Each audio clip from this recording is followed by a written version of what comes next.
हमने last class तक guys यहाँ तक देखा कि स्टैटिक और काइनेमेटिक्स फ्रिक्शन क्या रहते हैं, न्यू एस और न्यू के क्या रहते हैं, ये हमने देखा है। ओके, सो हमने लॉ ऑफ फ्रिक्शन ये लास्ट क्लास तक देखा है गाइज। लॉ ऑफ फ्रिक्शन तक लास्ट क्लास तक हमने देखा है।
कोन ऑफ फ्रिक्शन था ना last topic? Cone of friction था last topic, yes exactly. 1 minute. Yes, law of friction तक देखा था, ये मेरा बोलना है। लॉ ऑफ फ्रिक्शन नहीं देखा आपने। ओके, लॉ ऑफ फ्रिक्शन तक देखा, कोन ऑफ फ्रिक्शन आपने लास्ट इसमें देखा। नाउ हम अभी लॉ ऑफ फ्रिक्शन पे जाएंगे। तो लॉ ऑफ फ्रिक्शन पे जाने से पहले आप सब कुछ यहाँ पे देख लो, यानी पढ़ लो जो भी आपके स्क्रीन पे अभी है। एस एकेडमी के बुकलेट में आपने को दिख रहा है, वो सब कुछ आप पढ़ लो। What is law of friction now?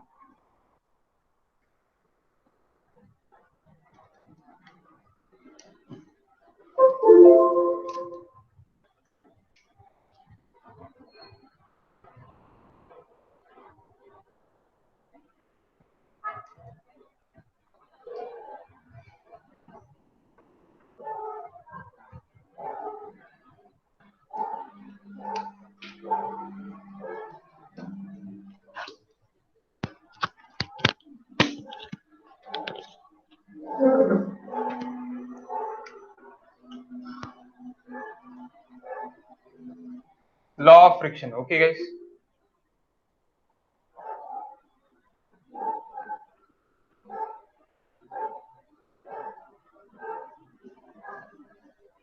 Law of friction,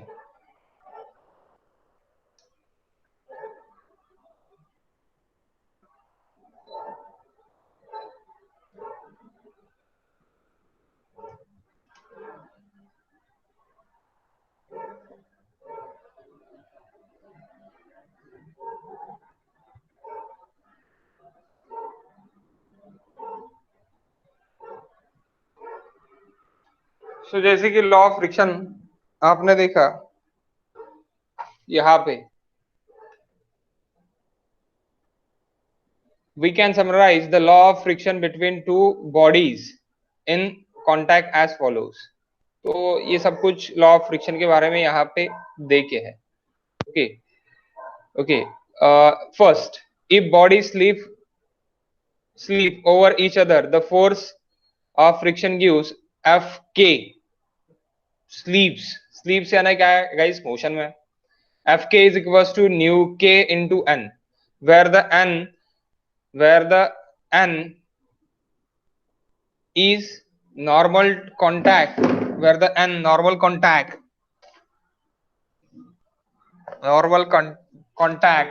force, and nu k is equals to coefficient of friction, kinematic friction। okay, the the direction of kinetic friction on a body is opposite to the velocity of body। velocity of this body with respect to the body applying the force of friction. Okay, obviously friction force always opposite रहेगा, opposite to the motion. Okay, if the bodies do not sleep over each other, यानी क्या में रहेगा guys, rest में रहेगा. अगर rest में रहेगा तो उसको क्या बोलेंगे, the friction force is given by Fs और लेस देन और equals to static coefficient of static friction into normal reaction. Okay, वही बोला गया है यहाँ पे. Okay, then next it is static friction such that condition no sleeping between bodies is ensured. Okay, the friction force Fk and or Fs does not depends upon the area of contact. पे depend नहीं है. ये सब चीजें मैंने लिख के दी है आपको actually. as long as normal force n is same, as long as normal force n is same. Okay, ये बात भी इंपॉर्टेंट है. as long as normal force is same, as long as. okay, यानी always रहेगा क्या, no, as long as. okay, coefficient of friction ranges from near 0 to greater than 1. -1 रहेगा क्या coefficient of friction, no. these are the question again. -1 में भी coefficient of friction लिखते हैं कोई, तो that answer is wrong. That answer is wrong guys. Okay, now angle of friction and angular repose ये हमने देख लिया है. So आओ फिर से एक बार लॉ लिख लेते हैं कि what is the law. again ये जो लिखा है यहाँ पे, these are the 4 points, और ये 4 points यहाँ पे हमने जो भी लिखे हैं वो लिख के है, उसमें कोई दिक्कत नहीं है. लेकिन और क्या इंपॉर्टेंट पॉइंट्स है जो यहाँ पे मेंशन नहीं है, और यहाँ पे मेंशन होके भी आपके और इजी वे में अपन इसको कैसे समझ सकते हैं. Okay guys,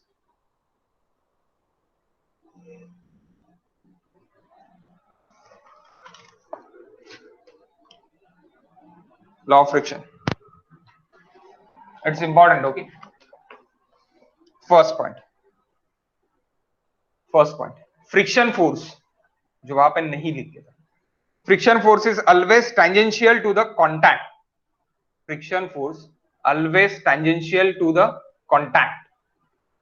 Friction force always tangential to the contact surface and acts opposite to the direction of motion. Yes, वहां पे लिख के opposite to the direction of motion.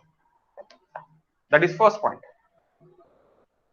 Okay, that is first point is समझे क्या. पहला point, friction force is always tangential to the contact surface and acts opposite to the direction of motion. Opposite to the direction of motion. Second point, limiting friction force F max is directly proportional to the normal reaction.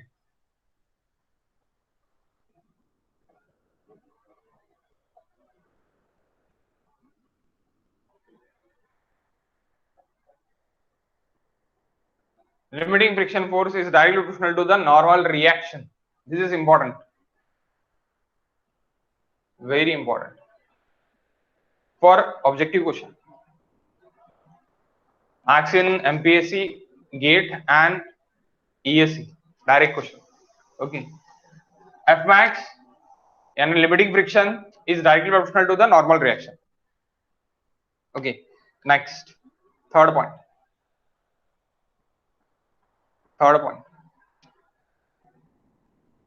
Till the limiting value reaches,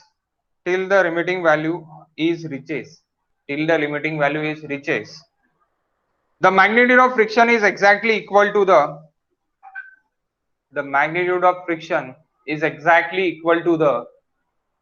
ज्यादा fast हो रहा हूँ तो मैं फिर से बताता पर minute. till the limiting value is reaches यानी F max तक पहुंचने तक. ओके, F max तक पहुंचने तक the magnitude the magnitude of friction is exactly equal to, the magnitude of friction is exactly equal to, is exactly equal to, is exactly equal to the force which tends to move, the force which tends to move, the force which tends to move, the force which tends to move,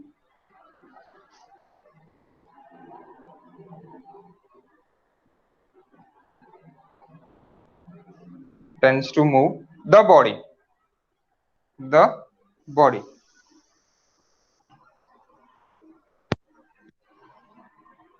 यानी क्या,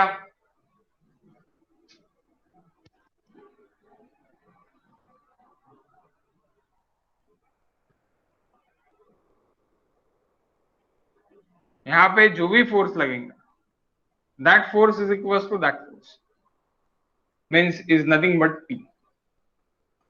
तो आप बोल सकते हैं यहाँ पे that F is equals to up to the moving, जब तक मूव में नहीं आ जाती बॉडी, ओके, जब तक मूव में बॉडी नहीं आ जाएगी तब तक, okay. Next fourth point, fourth point, fourth point इसके बुकलेट में भी लिखे हैं और हम अभी भी यहाँ पे लिखने वाले हैं, okay. Fourth point, fourth point, for a body in motion, for a body in motion, for a body in motion, body in motion, kinetic, dynamic, for a body in motion, kinetic, for a body in motion, kinetic friction Fk, for a body in motion, kinetic friction Fk,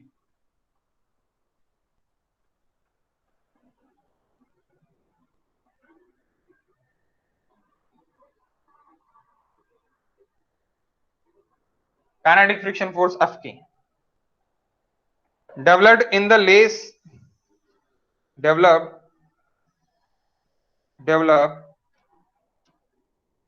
is less than that of limiting friction, developed less than that of limiting friction, develop less than that of limiting friction force, limiting friction force F max, F max। आप small F मत लिखो, big F लिखो, F की, क्योंकि हमने big F ही लिखा है। F K is equal mu K into N R, that is first point of our booklet, okay। Next point, fifth point, fifth point, kinetic friction is always less than the limiting friction and static friction, okay। ये तो मैंने पहले ही आपको बता दिया, that is this is important point और ये point maximum जगह पूछा गया है, okay.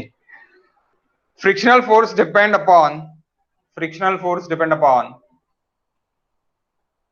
frictional force depend upon, frictional force depend upon the roughness of surface, exactly, frictional force depend upon the roughness of surface and material contact, the roughness of surface and material contact, material contact, okay guys।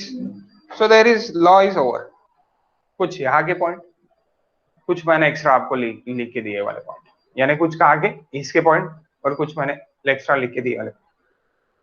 The friction of forces, law of friction is over, ही बोलता है law.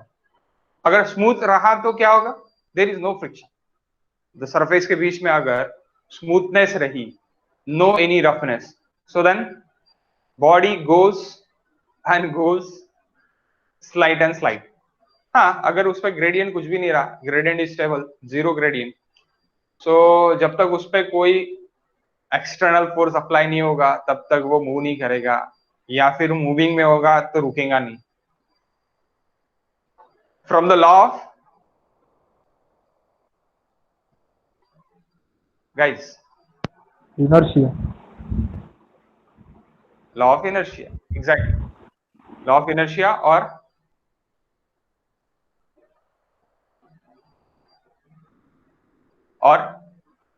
क्या बोल सकते हैं उसको, Momentum. Newton's first law guys, जब तक कोई भी बॉडी को एक्सटर्नल फोर्स अप्लाई नहीं किया जाए तब तक उसकी स्टेट चेंज नहीं होगी। अगर वो मूविंग में है तो मूविंग में रहेंगी, स्टेबल है तो स्टेबल ही रहेगी। Okay okay guys, so next अभी इसके नियर अबाउटली क्वेश्चंस देखते हैं कि जो भी क्वेश्चंस है इस बुकलेट में।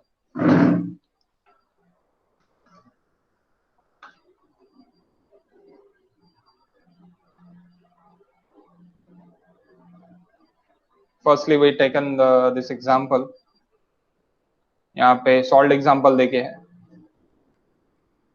And angle of friction and angle of repose मैंने अच्छे से बताया आपको, वही यहाँ पे लिख के कुछ अलग से लिख के नहीं है। ओके अलग से लिख के कुछ नहीं है, सेम है। tan theta is equals to mu, tan theta is equals to mu is equals to f limiting divided by r n r. Okay, f limiting and friction limiting divided by nr is equals to tan phi is equals to nu. Okay, and angle of repose is also alpha is equals to guys, alpha is equals to theta when guys, when alpha is equals to theta,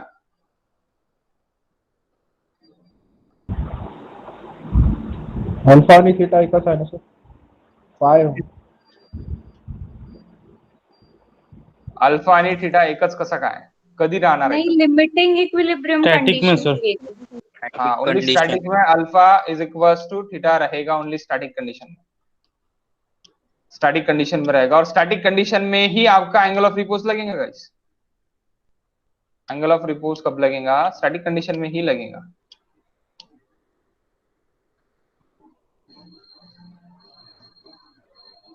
देखो यहाँ पे क्या देखिए, देखो angle of repose is defined as the minimum angle of inclination of plane with the horizontal such the body placed in just begins to slide, just begun to slide से ना f limiting पे है, f limiting पे है तभी आपका angle of repose लगेगा। अगर f लिमिटिंग पे नहीं रही तो एंगल ऑफ रिपोज लगेगा क्या? There is no angle of repose. Okay so यहाँ पे पॉइंट्स वो देके नहीं है। Okay guys, okay next, motion of a box under applied force f, under applied force f, there is f is f vector guys, f is f vector। okay, if we apply an external force guys, f vector to the box, ये box के लिए एक f apply किया है। Okay remains, it remains stationary if f is small, if f is small, where f is small, as long as the box is not moving, the friction acting static in nature, having magnitude is equals to applied force। obviously guys, पहले क्या है कि पहले ये static friction लगा रहा है, जब तक अपना f खींच रहा है तब तक स्टैटिक फ्रिक्शन तक। अब अगर कब तक रहेगा? लिमिटिंग तक रहेगा, दैट इज इन लिमिटिंग तक, f max तक अपना f रहेगा, f बार लगाएगा। एक बार f max से ऊपर चले जाए, f max से ऊपर चले जाए तो फ्रिक्शन कम हो गया, और फ्रिक्शन कम हो के क्या आया आपका? fk इज इक्वल्स टू, यानी fk फ्रिक्शनल फोर्स क्या हो गया आपका? kinetic friction force हो गया। that kinetic friction force is equals to nu into n reaction, normal reaction। what is your normal reaction now? it is nothing but a w, जो भी w आपके normal reaction है वही आपके w normal reaction अभी रहेंगी। okay, w is equals to m into g, m into g, it is your normal reaction guys। तो वही सब कुछ यहाँ पे देखिए, देखो if we increase the magnitude of f, the box is equals to sleep, यानी equivalently sleep, यानी sleep हो रहा है। when the box is verge of sleeping, यानी मोशन के लिए स्टार्ट होगा, verge of motion और verge of sleeping, static friction is maximum, यानी जब तैयार हो गया वो, काय के लिए तैयार हो गया, मोशन के लिए तैयार हो गया, तब क्या हो गया, that is nothing but a limiting friction, that is nothing but a limiting friction, is nothing but is nothing but a is nothing but static friction, is nothing but what, static friction. If f is greater than f is greater than f is greater than limiting friction, f is greater than limiting friction, the box accelerate to right. Yes, block आपका accelerate करेगा, यानी क्या में जाएगा, motion में हो जाएगा guys. Okay, when there is relative motion the kinematic friction is act, kinematic friction is act. guys got it, ये थिंग जो मैं अभी तक आपको बता रहा था ये आपको समझ गई है यहां से. And again one thing, this static friction is linear, static friction curve is linear, friction force to the force applied, it is linear, and this kinematic friction is worse to plastic in motion. I think so. आपको mile steel का curve graph याद होने को ना, ऊपर का जो point रहता है that point it is unstable, नीचे का जो भी ये पॉइंट है दैट इज अनस्टेबल. तो design friction for kinetic is equals to F K. Okay, design friction of kinetics is equals to F K guys. क्या आपको याद है?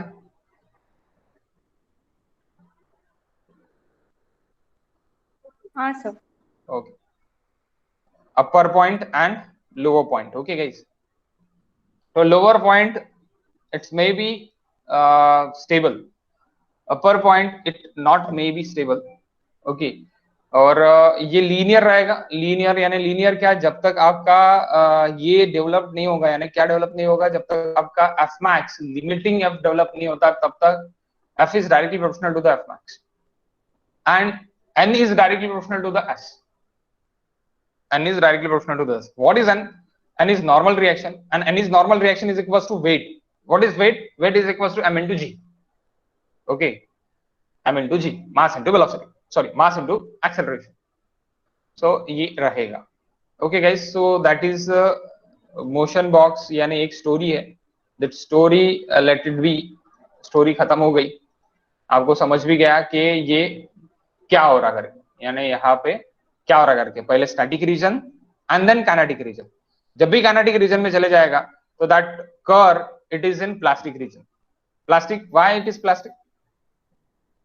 ओके, ये मोशन में हो गया अभी और फ्रिक्शन मेरा कांस्टेंट हो गया, फ्रिक्शन मेरा बढ़ नहीं रहा. जैसे स्टैटिक में था तो मेरा बढ़ रहा था, लेकिन अभी काइनेटिक में है तो वो बढ़ नहीं रहा है.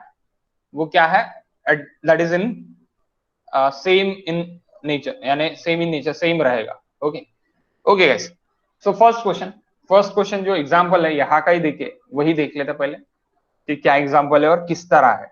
ओके, यानी समझ लेते. The rough plane smooth plane होता तो no friction guys. Rough plane है इसीलिए फ्रिक्शन आ रहा. अभी तक जो भी मैंने इक्विलिब्रियम तक क्वेश्चंस देखे थे वो सभी के सभी क्या के लिए थे, smooth wall, smooth plane. Why? Because of no considering friction. अभी जब मैं फ्रिक्शन में आया तो मुझे पहला ये वर्ड दिखा, रफ प्लेन. ओके ओके, आपने ऑब्जर्व किया है ये चीज?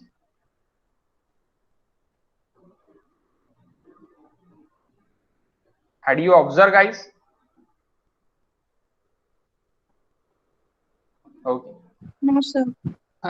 ऑब्जर्व करने को ना था आपने कि अभी तक जो भी क्वेश्चंस थे अभी तक इक्विलिब्रियम तक, तब सभी क्वेश्चंस में स्मूथ प्लेन ही आपको लिखा गया था. कोई भी क्वेश्चन में रफ प्लेन आपको नहीं बोला गया था, क्योंकि अभी तक हमने फ्रिक्शन नहीं पढ़ा था. लेकिन आप जब गेट के लिए या फिर एमपीएससी या फिर ईएससी के लिए जब एग्जाम देने जाओगे तब आपको रफ प्लेन और स्मूथ प्लेन अच्छे से देखना पड़ेगा. आपको पहले ये देखना पड़ेगा कि इक्विलिब्रियम का क्वेश्चन है, equilibrium coupled with the friction तो नहीं है. सो ये सबसे पहले आपको देखना पड़ेगा guys. Okay, rough plane indicates the friction, smooth plane indicates no friction, there is only equilibrium अपने को लगाना है और उसको सॉल्व करना है, उसके रिएक्शंस अपने को फाइंड करना है. Okay, the rough plane indicates at 30 degree to 60, 30 degree and 60 degree to horizontal, the placed back to back, placed what that back to back, placed back to back. Okay, as shown in figure, the block weight एक का कितना है guys, एक का 50 है और दूसरे का 100 है, 100 Newton, are placed on one face and are connected by a strings running parallel to plane, strings running parallel to plane, and passing over a frictionless pulley. Again guys, this pulley is frictionless, that is strings. Okay, pulley is frictionless pulley. If it is frictionless pulley, then there is a tension in either sides is same. Okay, ये हमने कहां पे देखा, ये हमने first chapter में देखा. Okay, if the coefficient of friction between plane and blocks is planes and blocks is guys is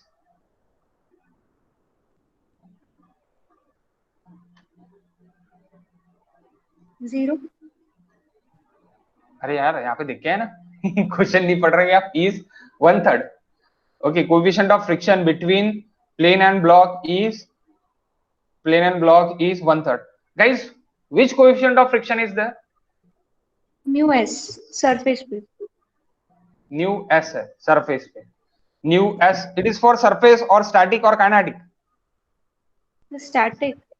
Yes, exactly, static. Why? Because of it is in not in motion, it is in rest too. Okay, so that's why static.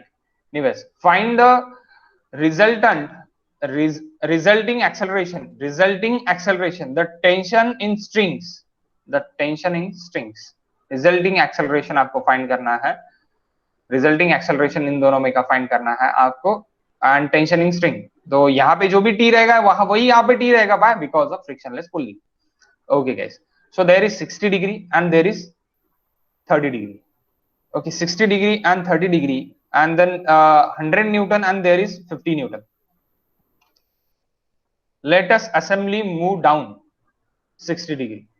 अब देखो अब क्या बोल रहा है कि let us assembly move down 60 degree. तो guys, this friction is Fs यानी nu s or nu k now? mu k. Yes, exactly, nu k. Okay, जब मोशन में आ रहा तब क्या होगा, क्योंकि मोशन में आएगा तभी आप क्या निकाल पाओगे, resulting acceleration guys. Okay, so let the assembly move down the 60 degree. 60 degree से डाउन हो रहा है, 60 डिग्री प्लेन. एक्सेलरेशन एक्सेलरेशन को मैंने ए कंसीडर कर लिया. Free body diagram. So what is free body diagram now?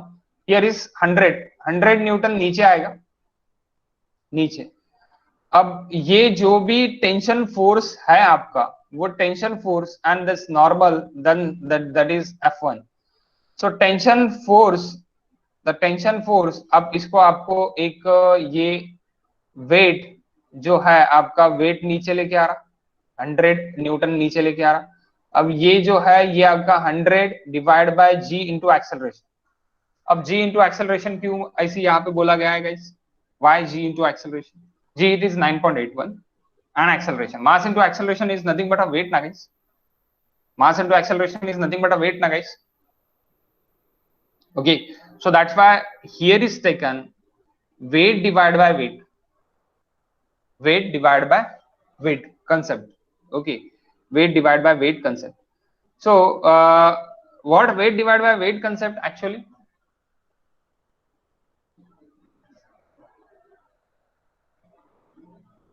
We are taking this about a के इसमें अभी आपको ये मिल रहा है, जैसे कि यहाँ पे भी देखो, यहाँ पे ये t और ये नीचे क्या लेके आएगा इसको, इसका वेट डिवाइड बाय वेट लेके आएगा, एक्सेलरेशन नीचे लेके आ रहा.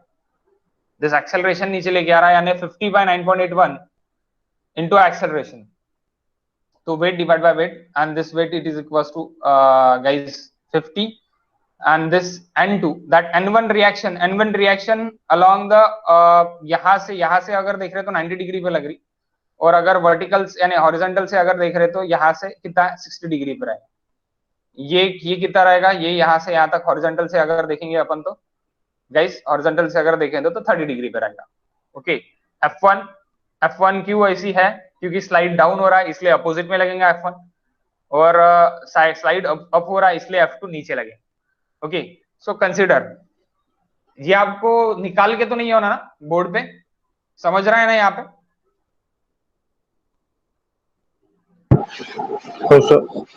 Okay, free body diagram of 100 Newton and 50 Newton block along with the inertia force as shown in below. ये below देखिए, consider the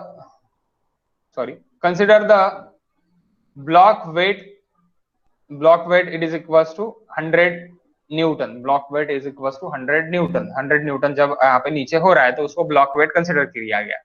तो ब्लॉक वेट N1 क्या होगा अभी आपका, N1 अगर आपका ये ऐसी जा रहा है तो N1 क्या हो रहा, N1 आपका हो रहा N1 यानी ये ऐसी जाएगा ना, और यहाँ से यहाँ तक का एंगल कितना आएगा, that is 60 degree.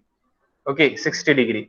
So N1 is equals to 100 cos 60 degree. अभी ये आपको खुद ड्रॉ करके देखना पड़ेगा आपके इस पे, तो आपको 60 डिग्री 101% वहां पे मिल जाएगा। हॉरिजॉन्टल से है तो अगर यहाँ से मैं ऐसी दू तो this angle is equals to 60 degree, तो 60 डिग्री आपको N1 मिलेगा। N1 is equals to 60 degree यानी कितना हो गया, ये N1 इज इक्वल्स टू 50 हो गया।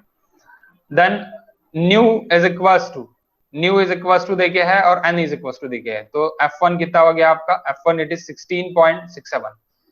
Then parallel force to the plane, submission of parallel forces plane. तो अभी अगर सबमिशन ऑफ पैरेलल फोर्सेस मैंने अगर कर लिया, parallel forces that is normal forces, submission of normal forces to the plane, submission of normal forces to the plane के लिए अभी यहाँ पे कर लिया N1 और F1, then submission of parallel forces to the plane, तो T plus this, okay, mass, weight of weight into acceleration, अब आप बोलोगे सर यहाँ पे एक्सेलरेशन ऐसे क्यों लिख के है, mass into acceleration guys, there is mass into acceleration. Okay, mass into acceleration is weight minus y minus 100 sin 60. What 100 sin 60? 100 sin 60 is nothing but this, ये जो रहेगा मेरा 100 sin 60 रहेगा, 100 sin 60 प्लस F1 यानी 100 sin 60 ये नीचे slides down करेगा, 100 sin 60 नीचे स्लाइड्स डाउन करेगा 100 sin 60। Okay, so that is equals plus F1 is equals to 0. So what is your F1 तो आप यहाँ पे डाल दोगे कितना है करके, तो यहाँ से क्या मिल जाएगा आपको गाइस,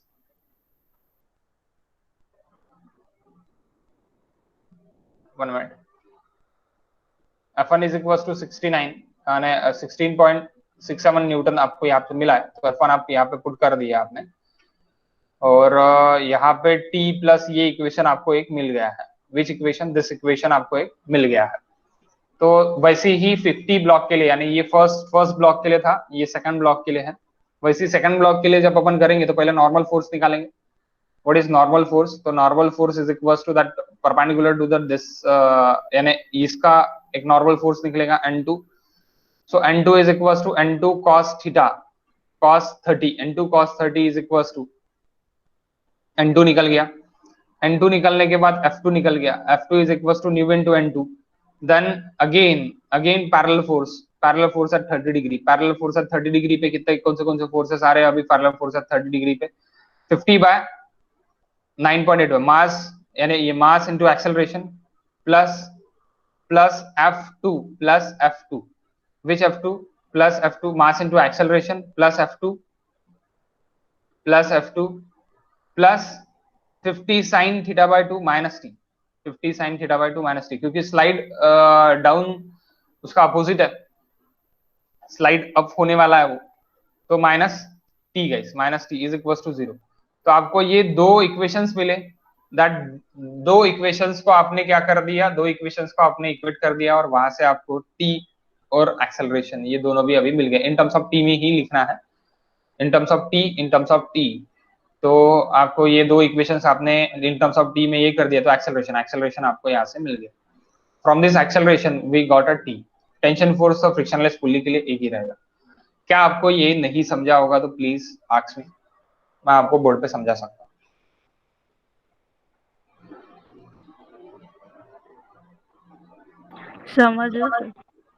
समझ ला, अरे बहुत बढ़िया, कई टेंशन नहीं। Okay, next it is belt friction, next it is belt friction. I talk about belt friction. चक्की साठी मी म्हटलं होतं तुम्हाला, चक्की चक्की जेव्हा चालते तेव्हा बेल्ट फ्रिक्शन आपलं येते, आणि चक्की जब चलती तब बेल्ट फ्रिक्शन आता है, आटा चक्की। Okay guys, so what about belt friction? Belt friction is nothing but, guys, let us see here. Let us consider the flat belt shown in figure, which passes over a fixed curve surface.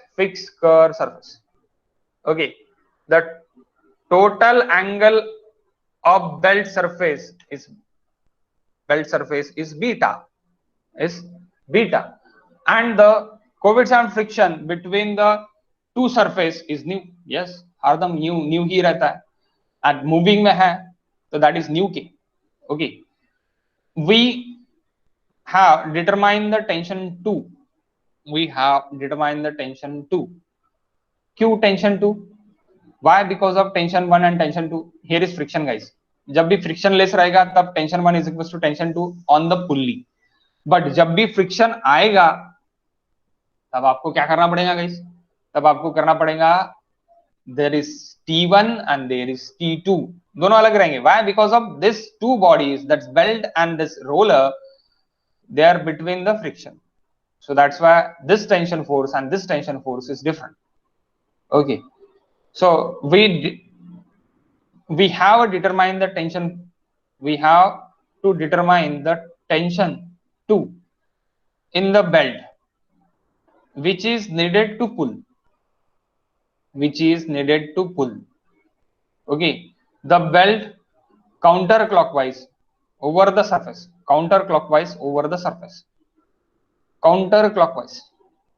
anti-clockwise guys, here is motion is given anti-clockwise, counterclockwise over the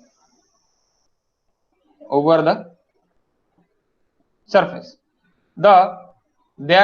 thereby overcome both the frictional force at surface contact, and the known as tension T1 is obviously T2 is greater than T1. भाई ये खींच रहा ना, खींच रहा कौन आपका, ये खींच रहा, तभी आपका एंटी क्लॉकवाइज हो रहा ना, that's why T2 is greater than T1 always. Okay, so frictional analysis. What is frictional analysis now? What is frictional analysis? Friction is always opposite the force. Friction is always opposite the force ना guys. So देखो अभी हो रहा क्या आपका हो रहा कि ये इस तरफ घूम रहा है, एंटी क्लॉकवाइज घूम रहा है, तो फ्रिक्शन फोर्स कैसे रहेगा? Friction force is like this, clockwise. If it is belt is moving anti-clockwise, then frictional force it's having clockwise. समझे क्या? फ्रिक्शन फोर्स क्या है आपका? क्लॉकवाइज रहेगा, अपोजिट इन डायरेक्शन में रहेगा। The free body diagram of the belt segment in contact with the surface is shown as figure. Okay. So guys, यहाँ पे एक डेरिवेशन करके, और ये derivation, this derivation is important for EAC, and this derivation is important for our university exam also. Okay. Here the normal force N. Which normal force N? Okay. here वही taken this एक example, वहां से आपको पता चल जाएगा कि normal force क्या है क्या नहीं है. Here the normal force and the friction force F acting at the different point along the belt will vary both in magnitude and direction, due to this analysis of problem will produce on the basis of initially studying of forces acting on differential element of belt. Okay, differential element of belt. A free body diagram element having the length ds in shown in figure. अब यहाँ पे कहीं तो भी एक काट दिया मैंने, यहाँ पे एक काट दिया और उसकी एक फ्री बॉडी डायग्राम मैंने बना ली. सीधी बात है, कहीं तो भी एक काट दिया, यानी ये बेल्ट को कोई तो भी एक एंगल से एक ds मैंने x लेंथ मैंने ले ली. So guys, here this t plus dt and this t. Okay, this is ds, there is the angle यानी क्या हो रहा है, यहाँ पे थीटा चेंज हो रहा, there is angle between theta and this is normal force, changing normal force. Why changing normal force? यहाँ से लेके यहाँ तक चेंज हो रहा कहीं. Why? Because of that t1 is not equals to t2, इसलिए normal force भी चेंज होगा. मैंने बोला था normal force is always not a same, normal force change होगा. तो ये कंडीशन में चेंज हो रहा, ये कंडीशन में क्या हो रहा, चेंज हो रहा. So guys, here is that belt portion, ds is the changing line to t plus dt, changing tension, there is t, there is a friction between the belt and that portion, there is df, changing friction, nu into changing friction is nothing but coefficient of friction into that changing normal force. Why? Always changing normal force रहेगा. Okay, so theta by 2, changing theta by 2 and changing theta by 2, assuming the either impending motion, the verge of motion or the motion of belt, यानी एक तो verge of motion में रहेगा या फिर motion of belt यानी motion में रहेगा. ओके, दोनों इसमें अपन कंसिडरेशन कर रहे हैं. द impending motion यानी क्या है guys? What is impending motion? Just Limiting. Limiting. start. Just before of motion. Okay, just before of motion, that motion is nothing but impending motion यानी अभी स्टार्ट होने वाला है. Okay, the magnitude of the frictional force, dt is equals to nu into dn. The force oppose the sliding, force oppose the sliding. Which force oppose the sliding guys? Changing friction is oppose the sliding. Changing force is oppose the sliding.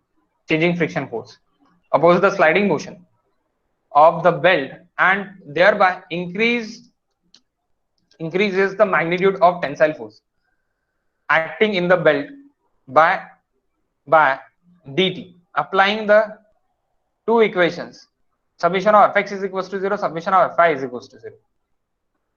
Summation of fx is equals to 0 and summation of fy is equals to 0. So what is fx now? Here is cos theta. That's why t, which cos theta? Fx. T cos d by 2 plus nu. क्यों nu guys? Motion किस तरह हो रहा, motion is here is taken positive, ये side अपन positive पकड़ रहा है, ये साइड अपन नेगेटिव पकड़ रहा है, तो इसका कंपोनेंट कौन से साइड में निकलेगा, ये साइड में x निकलेगा. That's why we taken positive.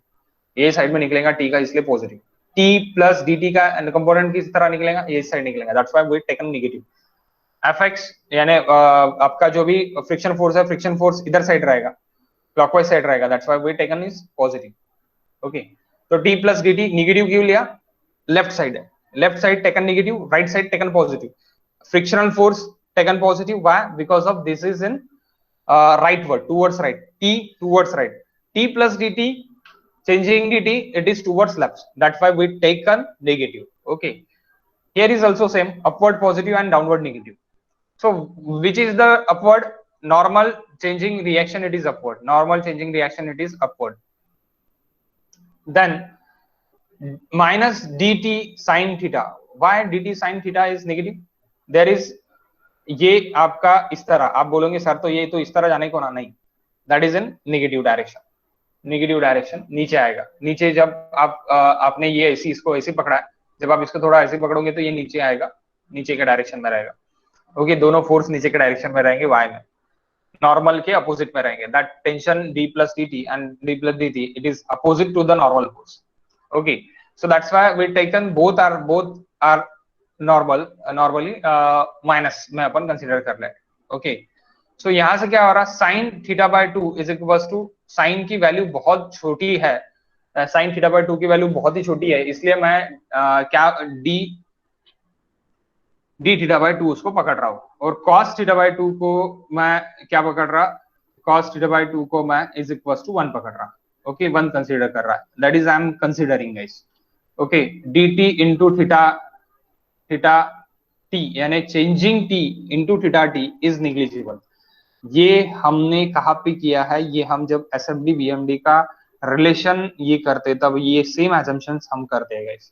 SFD BMD यानी फोर्स एंड मोमेंट के बीच में जब हम रिएक्शन, जब हम ये करते, क्या बोलते हैं, shear force and bending moment के बीच में जब हम रिलेशन डिराइव करते तब हम ये सेम एजम्पशंस करते हैं. Okay, we are assuming this sin theta by 2 it is equals to 0, sorry, it is equals to negligible value, that's why we taken theta by 2. Sin theta by 2 is equals to, and cos theta by 2 is equals to 1, and changing t, changing tension force into changing theta, it is negligible value, it is always again negligible value. So 1 and 2, this 1 and 2 से मुझे क्या मिल रहा है, 1 and 2 से मुझे मिल रहा है changing t by original t is equals to nu into d theta. This equation is very important. This equation is very important. जब भी आपका रोटेशन में और एंगुलर रोटेशन में रहेगा तब आपका फ्रिक्शन फोर्स रहेगा न्यू इनटू चेंजिंग थीटा. तब आपका फ्रिक्शन फोर्स क्या रहेगा, न्यू इनटू चेंजिंग थीटा. तो आप बोलेंगे सर फ्रिक्शन फोर्स यहाँ पे तो changing tension divide by original tension है. Yes exactly, changing tension and original tension. देखो, integrating the equation of about t is equals to t1 at theta is equals to 0, t is equals to t2 at theta is equals to beta. Okay, theta is equals to beta, यानी in t2 by t1 is equals to nu into beta. t2 by t1 is equals to nu into beta. Okay, so by solving t2 is equals to t1 e raised to the power nu beta. By solving T2, we obtain T2, tension force is equals to tension force 1 into e raised to the power beta, guys. E raised to the power nu beta. What is nu beta? Nu beta is friction force. Sorry, is friction coefficient. Friction coefficient. Okay, friction coefficient. So friction coefficient आपका nu into that angle is nothing but this angle is beta angle. Okay guys, तो this is belt के लिए ये बहुत ज्यादा important है. Direct question ask from this 3, इस पर डायरेक्ट क्वेश्चन आस्क होगा, directly question ask. Okay, T1 is greater than T2. Why? Because of वो एंटी क्लॉकवाइज घूम रहा है करके T1 is greater than 2. अगर क्लॉकवाइज घूम रहा रहता था तो T2 is greater than T1 है, लेकिन अगर क्लॉकवाइज घूमता था तो T1 is greater than T2 रहता था. अगर ये मोशन मेरा ऐसे रहता था तो ये T1 is greater than T2. जो भी खींच रहा है, अभी खींच रहा कौन है आपका, ये खींच रहा है, दैट्स व्हाई T2 बड़ा है. अगर ये खींच रहा रहता था तो ये बड़ा रहता था. Okay, so belt tension nu is equals to coefficient of static और kinetic friction. अगर रेस्ट में है, impending मोशन में है तो स्टैटिक, impending मोशन में नहीं है तो मोशन में है बॉडी तो kinetic. between the belt and surface contact, beta, the angle of belt to surface contact measure in radius. Okay, and E is equals to 2.718. Base of logarithmic, तो ये value तो होती रहेंगी 2.718 something something something that applied. Okay, this formula applied flat plate belt, flat plate यानी flat belt के लिए रहेगा, passing over the fixed drum, यानी ड्रम जो रहता मेरा फिक्स्ड ड्रम जो रहता उसके ऊपर ropes ramps around a post of capstrap. अब इसका मीनिंग भी मुझे नहीं पता guys, I want to 1 minute.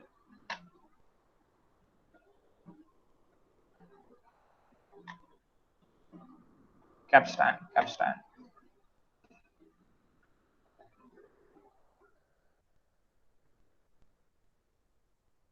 What is capstan?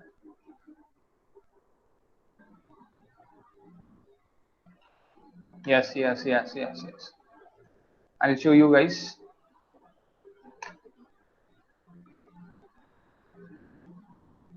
Capstan. Okay. बहुत यानी अच्छा मीनिंग है इसका.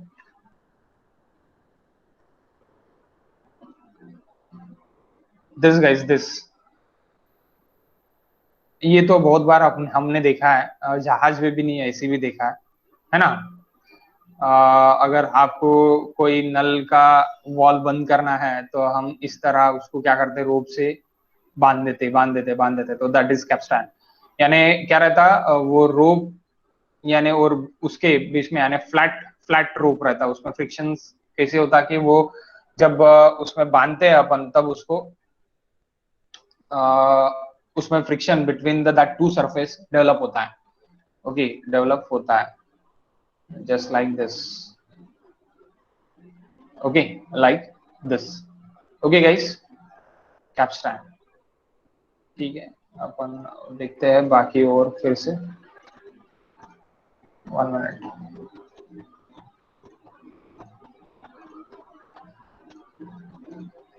Next, band breaks which drum where the drum is about to rotate, while the band remains fixed. Problem involving belt drives. That is mechanically, all the things are mechanically. Okay, अपन सिर्फ और सिर्फ wall बंद और close करने के लिए अपन यहाँ पे ये यूज करते civil engineers. Beta must be in radian, guys. Again one thing, beta must be in radian. If the rope ramps around a post, अगर पूरा राउंड कर रहा है तो 2 pi n is that is beta. यानी total ये रहेगा आपका, जितने भी आप रोटेशन उसको ले रहे तो 2 pi यानी 360 डिग्री आप उसको पूरा कर लोगे guys. Okay then this are the questions. Please आप खुद से ट्राई करो पूरे के पूरे questions. There is near about 14 questions. I'll take tomorrow 14 to 14 questions. पूरे के पूरे 14 questions मैं ले लूंगा कल, कोई दिक्कत नहीं है. तो आप एक करके पूरे ट्राई करो 14 से 14 questions. और this questions is very important as university purpose and also our GATE and MPSC purpose. Which are the questions asked in MPSC? So अगर आपको ये अगर लग रहा है तो आप एमपीएससी भी क्वेश्चंस देख सकते हैं, एकदम easy question, just like this. इस तरह के क्वेश्चन एमपीएससी में पूछे जाते हैं. लेकिन इस तरह के क्वेश्चन में अगर एमपीएससी में आप फंस गए प्री में तो आपका बहुत ज्यादा टाइम चला जाता. ओके, सो दैट्स व्हाई इस तरह के क्वेश्चन पूछे जाते हैं एमपीएससी प्री में. तो मैं कल एमपीएससी प्री के भी क्वेश्चंस लूंगा एंड इसके भी क्वेश्चंस लूंगा. तो कल अपने इसके ही क्वेश्चंस रहेंगे. तो अपन मिलते हैं गाइस कल सुबह मॉर्निंग 7 AM को, सॉरी 7 PM नहीं 7 AM को. अभी इतने में मुझे थोड़ा यानी एक 1 मिनट गाइस, कल मिलते हैं 1 मिनट.